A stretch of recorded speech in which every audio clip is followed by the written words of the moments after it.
device security problem or hindi mo mabuksan ang iyong GCash app o di kaya lumalabas ang device security problem. So paano nga po yan ayusin? Susundan nyo lang po ang simple step na ito. Long press lang nyo po ang iyong GCash app and then lalabas po itong app info.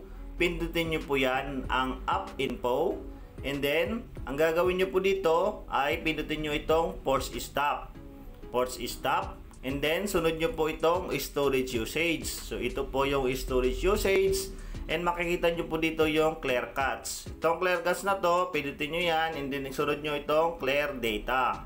Pindutin nyo po yan and then okay. Pagkatapos nyan, balik po tayo.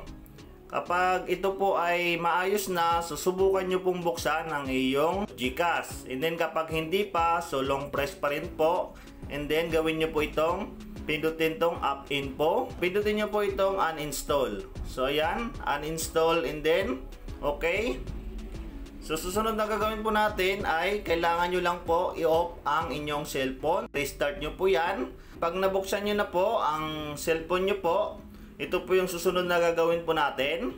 So punta po kayo sa inyong Play Store. Kapag iOS po ang gamit nyo, punta po kayo sa inyong App Store. Pag open nyo po ng Play Store o App Store po ninyo, search nyo lang po ang GCash and then GCash. So ayan, pag na-search nyo na po ang GCash, so makikita nyo po dito, so i-install po natin ang GCash. So bago yan, so tingnan po natin ang update latest or version ni GCash kung updated po yan. So dito po makikita ang version. So ito po yung latest na version po niya. So ayan, back po tayo and then punta tayo dito sa my install.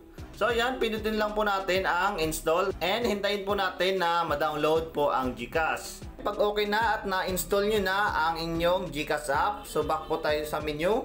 Susubukan nyo pong open ang inyong GCash app. Kapag lumalabas pa rin po ang device security problem, so ito po yung susunod na gagawin po natin. Kapag hindi pa rin mabuksan ang inyong GCash app, punta ka lang po dito sa may About Phone. So dito po sa may About Phone, pindutin nyo po yan.